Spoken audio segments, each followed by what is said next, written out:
Bismillahirrahmanirrahim. Assalamualaikum warahmatullahi wabarakatuh. Dan salam sejahtera kepada semua pelajar-pelajar yang saya kasihi.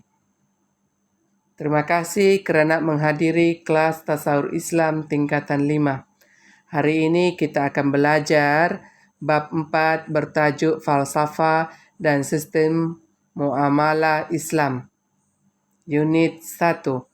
Pengertian dan sistem muamalah Islam. Definisi muamalah.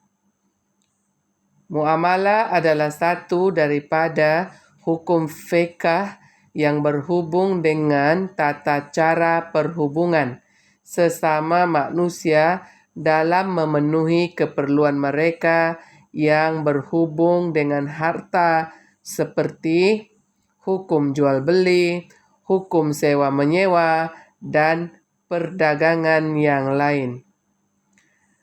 Etika muamalah Islam. 1. Rajin berusaha dengan gigih dan bersungguh-sungguh untuk mencapai kejayaan. 2. Bersikap jujur, amanah, dan tidak menipu dalam segala urusan. 3. Bekerja kerana Allah Subhanahu wa Ta'ala. 4. Tekun dan tabah ketika melakukan segala urusan. Matlamat muamalah Islam. 1. Mewujudkan sebuah masyarakat yang aman sejahtera. 2. Untuk memudahkan manusia menikmati segala kurniaan Allah dengan cara yang betul dan diredai oleh Allah Subhanahu wa Ta'ala. 3. Mempereratkan hubungan persaudaraan antara individu dan masyarakat. 4. Untuk memastikan segala kegiatan ekonomi diberkati oleh Allah Subhanahu wa Ta'ala. 5. Menghindarkan diri daripada kezaliman dan penindasan. 6. Membangunkan ekonomi umat Islam. 7. Memperkemas dan melicinkan urusan kehidupan manusia seharian. Ciri-ciri muamalah Islam. 1. Adil kepada semua pihak. 2. Reda antara kedua belah pihak. 3. Mendatangkan manfaat kepada kedua-dua belah pihak. 4. Bersih daripada penipuan dan penindasan dalam transaksi perniagaan. Dan yang kelima, memberi kepuasan kepada semua pihak, iaitu pembeli dan penjual. Keistimewaan bermuamalah secara Islam. 1. Harta sebagai alat untuk mendekatkan diri kepada Allah Subhanahu wa Ta'ala dengan menunaikan beberapa ibadat melalui harta seperti berzakat dan menunaikan haji. 2. Menggalakkan manusia melakukan kebajikan melalui harta yang dimiliki seperti bersedekah, menolong orang yang memerlukan, dan menderma. 3. Melarang manusia daripada mengumpulkan harta dengan cara yang bertentangan dengan hukum syarak, penindasan, perbuatan zalim seperti menipu, rasuah, dan mencuri. Dan yang keempat, melarang manusia daripada menggunakan harta ke jalan yang salah dan tidak memberi faedah kepada kehidupan manusia seperti membazir atau terlalu kedekut. Syarat sah muamalah secara am. 1. Barang yang hendak dijual mestilah milik sang penjual. 2. Transaksi yang dijalankan mestilah bersih daripada unsur penipuan. 3.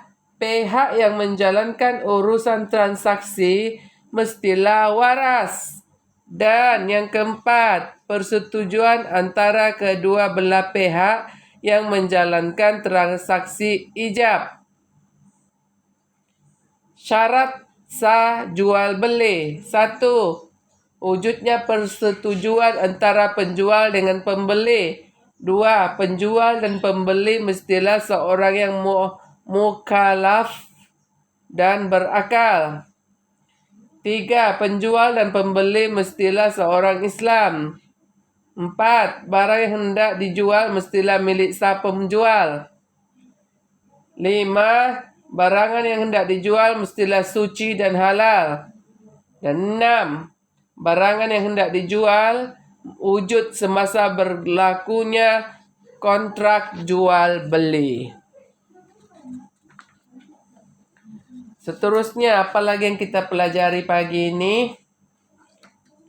Muamalah yang tidak sah menurut Islam. Saya ulang, muamalah yang tidak sah menurut Islam. 1. Perniagaan yang mengandungi unsur-unsur penipuan seperti manipulasi. 2. Perniagaan yang mengandungi unsur-unsur penindasan seperti riba dan monopoli. 3. Perniagaan yang mengandungi unsur-unsur perjudian seperti nombor ekor. 4. Urusan perniagaan yang belum pasti barangan jualan seperti menjual ikan di lautan, burung di angkasa, anak lembu yang masih dalam kandungan ibunya, dan buah-buahan yang belum nampak putiknya. Dan yang kelima, perniagaan yang mengandungi unsur-unsur barangan yang tidak suci dan najis seperti apa tuh? Sila jawab pelajar yang baik hati. Oke. Seterusnya kita belajar konsep at-ta'awun dalam muamalah. Maksudnya konsep at-ta'awun adalah dalam sistem muamalah. Saya ulang. Konsep at-ta'awun dalam sistem muamalah Islam ialah bekerjasama kepada perkara-perkara yang boleh membawa kebaikan seperti dalam bidang perniagaan, sewa beli, gadaian, dan syarikat. Contoh kegiatan muamalah Islam yang melaksanakan konsep tolong-menolong dan bekerjasama atau at-ta'awun ialah 1. Melalui kegiatan sewa-menyewa, masyarakat dipupuk dengan sifat tolong-menolong, di mana golongan berada menolong golongan-golongan kurang berada mendapatkan barangan secara sewa. 2. Melalui aktiviti jual beli dapat membantu orang yang memerlukan barangan tertentu mendapatkan barangan tersebut dengan mudah. Dan yang ketiga, melalui aktiviti pajak gadai dapat membantu orang yang dalam kesusahan untuk mendapatkan uang tunai dengan segera. Demikian tajuk yang berkaitan dengan falsafah dan sistem muamalah Islam unit 1, pengertian dan sistem muamalah. Kita telah belajar definisi muamalah, etika muamalah, matlamat muamalah, ciri-ciri muamalah Islam, keistimewaan bermuamalah secara Islam, syarat sah muamalah secara am, syarat sah jual beli, muamalah yang tidak sah menurut Islam, dan konsep at-ta'awun dalam muamalah. Mudah-mudahan pelajar memahami apa yang saya sampaikan dalam rakaman ini, sehingga bersua di lain topik. Mudah-mudahan Allah berkati dan ilmu yang kita perolehi dalam kelas tasawur Islam ini menjadikan kita hamba Allah yang semakin bertakwa. Demikian, Assalamualaikum kepada semua. Mudah-mudahan ilmu ini menjadi amal jariah kita semua. Amin.